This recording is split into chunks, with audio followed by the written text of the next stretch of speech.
Welcome to Inside Badger Nation on Madison CW. Now your hosts, Ben Wargle and Phil Dawson. Welcome into another edition of Inside Badger Nation. Phil Dawson and Ben Wargle with you. I'm from the Big 1070 here in Madison. Ben from BadgerNation.com, editor and publisher of the magazine as well. And we have a big show for you today, as of course we're going to take a look at the newest commits, recruits, and the class itself for 2015, as we got a commit this week. Plus, take a look at some Badger hoops and go one-on-one with Lamont Paris, Badger men's basketball assistant coach, and have another question of the week for you, which has to detail some of the 2015 recruiting and just where the Badgers are. We do begin, though, talking some Badger hoops. Another good week for Wisconsin, as it's now 4 straight wins, Ben, and the last one coming up in Ann Arbor, a pretty impressive fashion for the Badgers on the road at Michigan, getting that win there. Yeah, probably their most impressive win of the season, Phil. And they've had a lot of really good wins this year. I mean, you beat Florida at home, you beat Iowa at home, you beat Michigan State at home, you win on the road against St. Louis, a top 25 team, you win at Virginia, a top 25 team. But all those games for me just kind of had a little asterisk with them. I mean, Florida was, had guys injured, players suspended. Michigan State was out there, 2 best players. Played St. Louis in a funky environment in Mexico.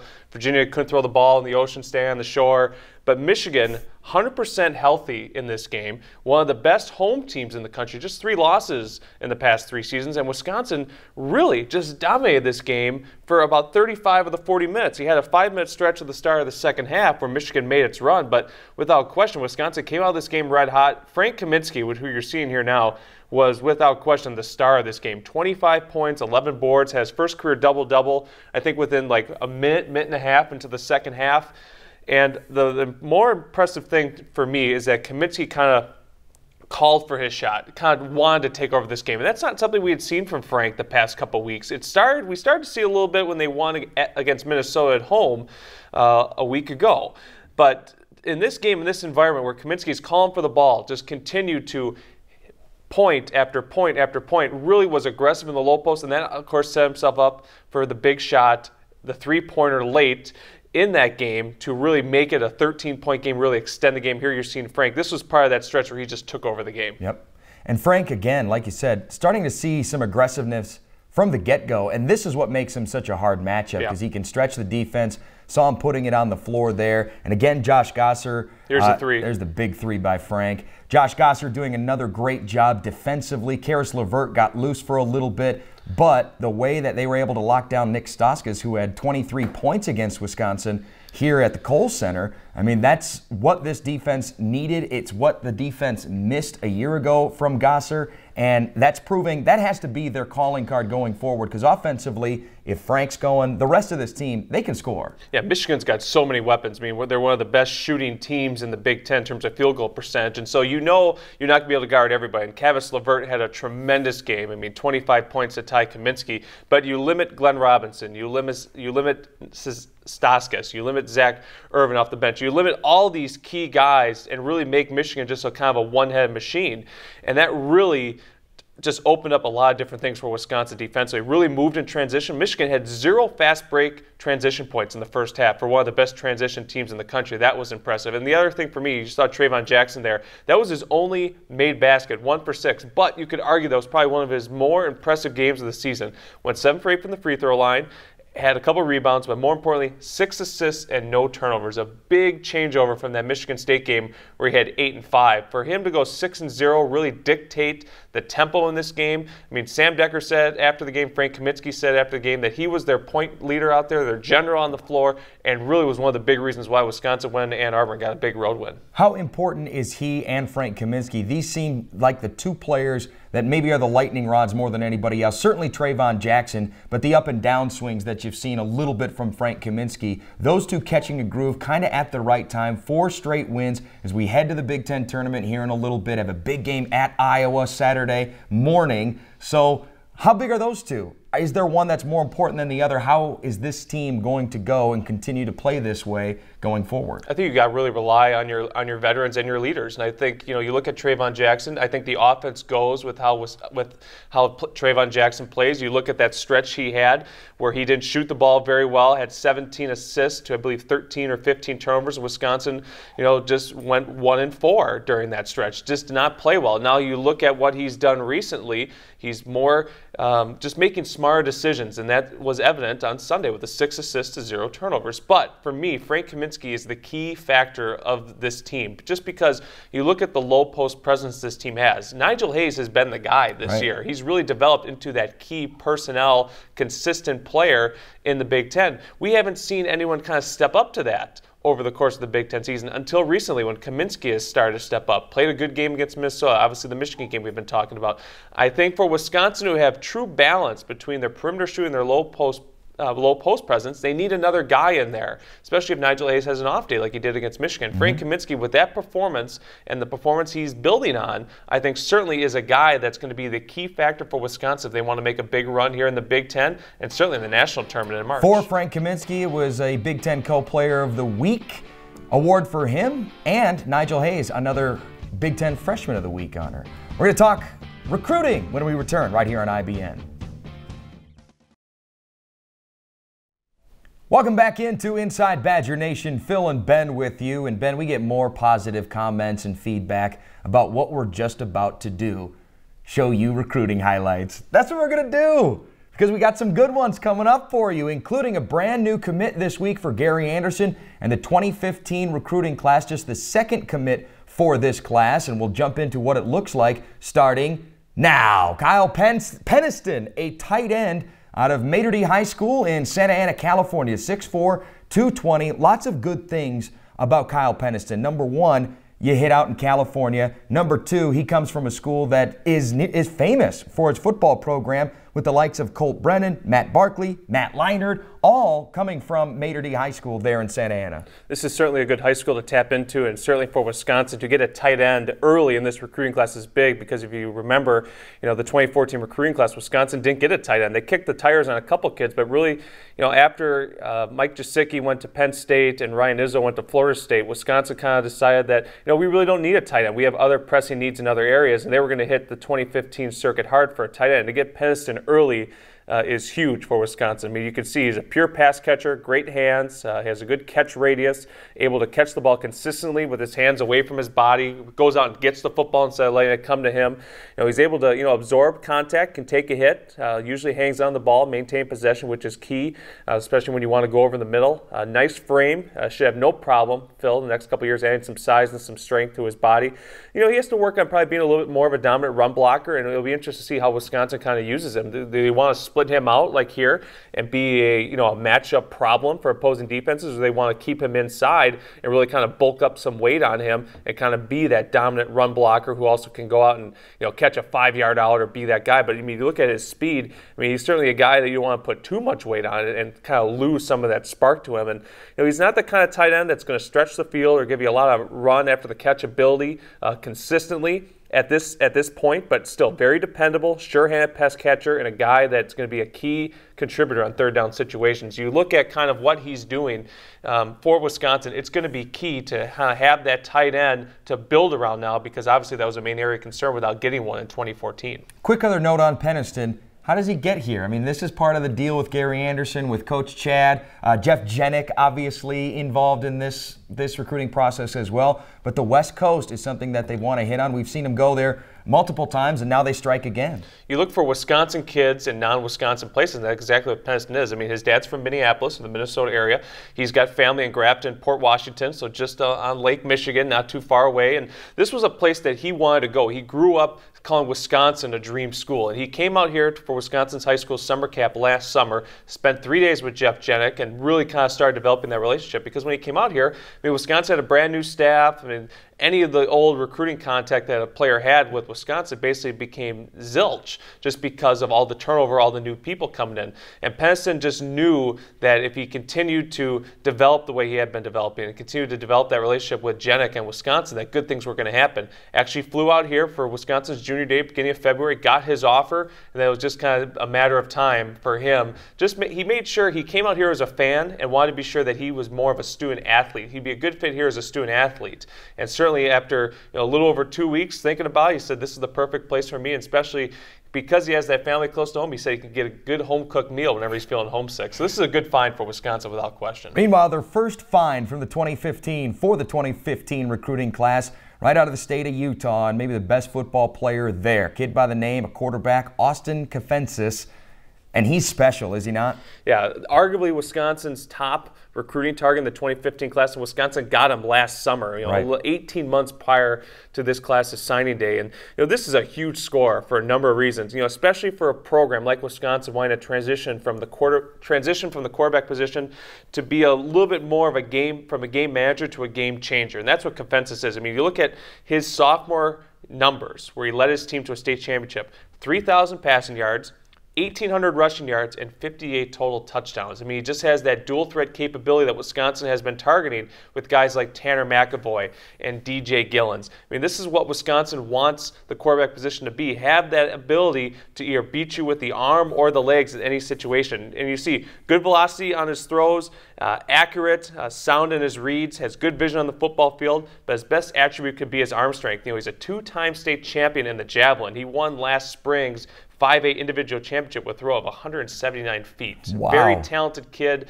Anxious to see what he is going to do his senior year. Now, as we take a look in the state of Wisconsin, who's being targeted now for that 2015 class? You look at Wisconsin's in-state recruiting class last year, a number of four-star kids. I mean, they had 4 of them. This year, just one, and John Dietz from Seymour High School. This kid, very, very talented, and he's got a number of offers already. Wisconsin especially offered him after his summer camp. Nebraska really likes him. Michigan State's in on him.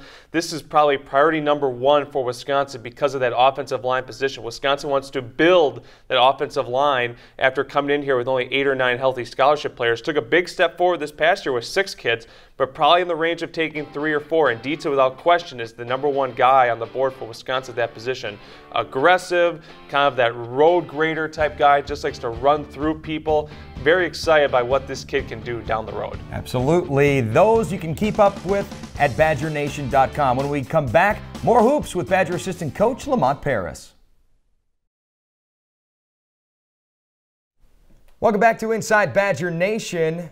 Badger head coach Bo Ryan has been at the University of Wisconsin for 13 years and has had very little turnover. Tony Bennett left for Washington State, and in came Gary Close. And then it was Rob Jeter's turn to head to UW-Milwaukee, and in came Howard Moore. Well, the latest turnover came a couple of years ago when Howard Moore took his job at the University of Illinois Chicago. And when he did that, the Badgers hired Lamont Paris. More on Lamont right now.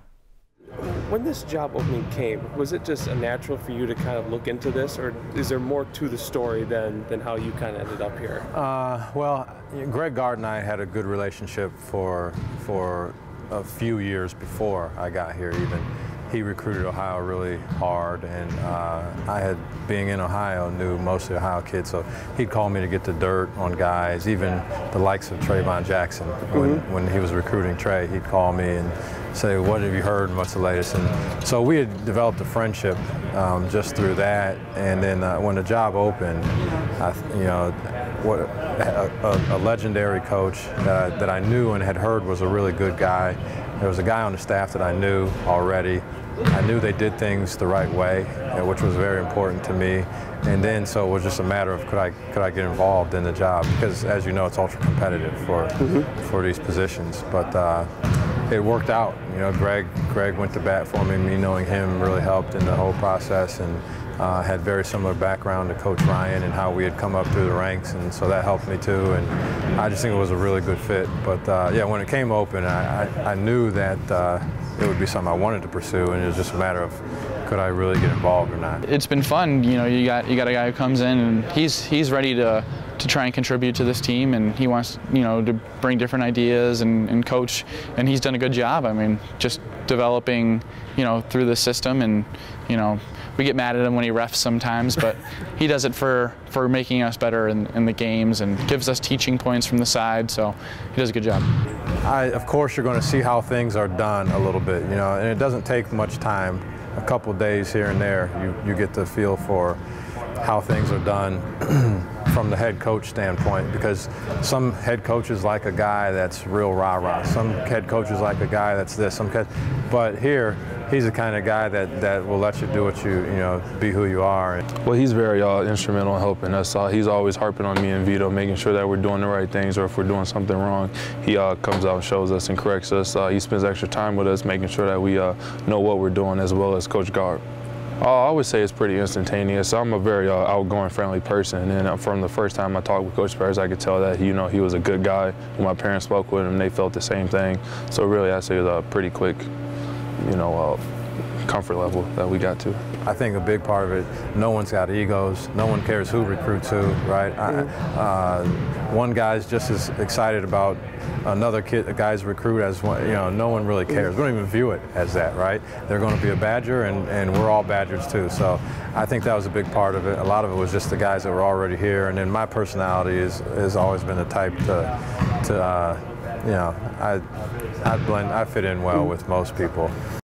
That's Badger assistant coach Lamont Paris, and Ben obviously landed Nigel Hayes, a big get for this team, and they're going to need him, and he's going to be a stud in the Big Ten for years to come. But that recruiting process, I mean, how did it work out? I know he was playing some pranks on Lamont. I know that they were giving him a hard time about it because Nigel's a big personality, as we know. And then, what is he doing now in Ohio? Big Ohio State fan growing up, too, was Nigel Hayes. And so to get that pull out of Ohio, you'd almost look at Bo Ryan's 13-year tenure. Has he had a bigger out-of-state commit than Nigel Hayes, considering what Nigel Hayes has just done in year one? I mean, you'd be hard-pressed to find someone else who has done that. I mean, you've had a lot of good point guard play, but certainly in the low post, there's no one has had such an immediate impact out of state than like Nigel Hayes. I mean, he's up for Big Ten Freshman of the Year, just won it for the 4th straight week as the weekly honor. You have him in contention for Big Ten Sixth Man of the Year. He's done a lot of really good things, and it's all about building that kind of that relationship. And Nigel Hayes had an Ohio State offer. Could have easily gone to Ohio State. Toledo's just a couple hours up the road. But Lamont Paris developed that relationship by the pranks, by just having a good one-on-one conversations, going to his house and playing Call of Duty. Just kind of relating to a guy like Nigel Hayes, and that was a big get for Wisconsin. Now you look at kind of where they're at going forward. 2014, you just have Ethan Happ in this recruiting class so far. Maybe get another kid later on. 2015, a lot of their best kids are from in-state, like Diamond Stone, like Henry Ellenson, Jarvis Johnson up in Minnesota, who Greg Gard is recruiting, a number of other kids in different areas. But 2016 is the one class that Lamont Paris has really targeted a number of kids. Willie Jackson's in that class, very good point guard, and Matthew Moyer, another very good guard in the 2016 class from Ohio. And both those guys really like Wisconsin because of Lamont Paris. So it's all about developing that relationship. And because in basketball recruiting, it takes kids make their decisions a lot earlier. Football is usually just the recruiting cycle before. Once in a while you get like an Austin Confensis who decides 18 months ahead of time. But these kids are deciding before their junior year at some point. So you have to go in early, and certainly Lamont Paris has identified a couple of really good kids in Ohio for 2016. Yeah, and while we've seen Nigel Hayes, we're surely going to see the development of a Vito Brown too. That'll be a nice tandem in the future for the Wisconsin Badgers. When we come back and talk a little more recruiting as we have our email question of the week on the way here on IBN. We invite you to check us out on YouTube. Just type Inside Badger Nation into your search bar. Have great episodes up, including our signing day special with Badger head coach Gary Anderson. If you missed that, don't miss it. Head to youtube.com, Inside Badger Nation. Also, @InBadgerNation is where you can follow us on Twitter. Keep up to date with what is coming up and what's been said on the program. And email the show, InsideBadgerNation@gmail.com, as each and every week right here we have our email question of the week. It's brought to us by 608 Restaurant and Bar. That's 212 State Street. Head down there where 608 is more than just an area code. And our email, courtesy of Alex in McFarland, who asks, where are the main recruiting areas Wisconsin will be focusing on in the 2015 recruiting class? And Ben, as we look at 2015, we've already touched on it here. Out west certainly jumps out because your first two commits from Utah And California. Yeah, Austin Fences from Utah and Kyle Peniston from California. Definitely the West Coast is going to be an area of focus for Wisconsin going forward. They tried to make it an area of focus in the last recruiting class. Offered a number of kids in California, went to the Pacific Northwest, just couldn't get that one major pull, that one big 4-star or 5-star get. Caleb McGarry, from Washington, staying in Washington. Joe Mixon, we don't need to revisit Joe Mixon. But certainly, not coming here. Certainly one of the areas that Wisconsin wants to hit hard is Florida. We saw that with 7 Florida natives in the last class. Georgia, Gary Anderson said that Georgia is going to be a state where Wisconsin wants to have a full-time assistant coach in, whether that's Ben Strickland or the new running back head coach. Remains to be seen. Wisconsin's always going to recruit the Midwest hard. I think in-state is key. John Dietzen, the only in-state kid with an offer right now. That will change, obviously, going forward. A number of very good in-state kids that probably need to come to Wisconsin's high school summer camp to earn an offer. Jeff Jack told me on signing day that Michigan's going to be an area that he feels very good about. Michigan's kind of an area you need to be in for a couple years, couple cycles to really develop those long-term relationships, because those kids growing up are used to Michigan, and obviously Michigan State's had a lot of success over the last couple of years. Ohio will be kind of interesting, whether Wisconsin will really attack Ohio or not, but the big area is going to be the East Coast. Chris Beatty has offered 10 kids in Virginia, by far the most out of any state so far.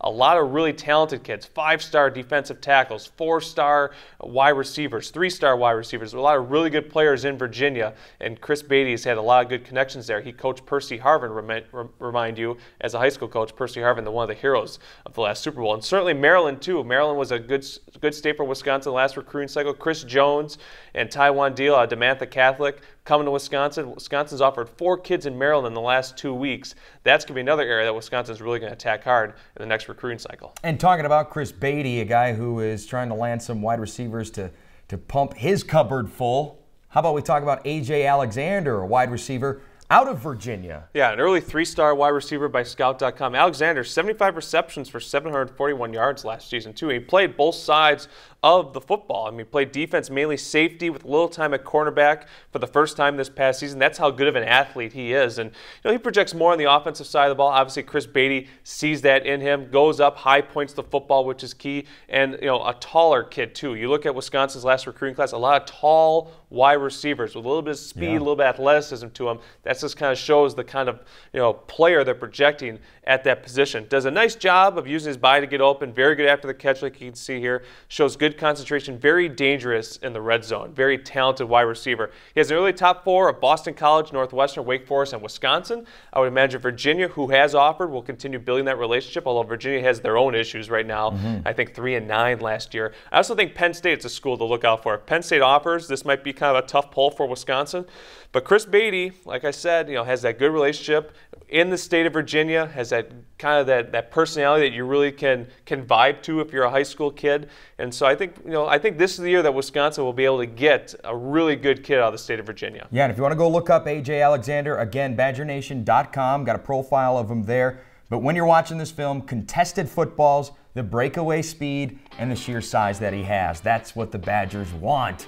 Talked with them, again, all during National Signing Day about that. That's going to do it for us. When we come back at you next week, more Badger hoops in the Carver Hawkeye Arena, the harsh confines, how they fare. We'll talk about that next, right here on Inside Badger Nation.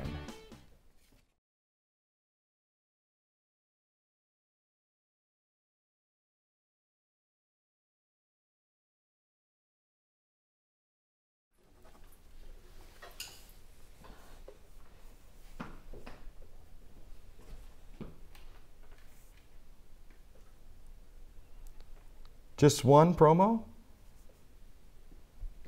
Just one.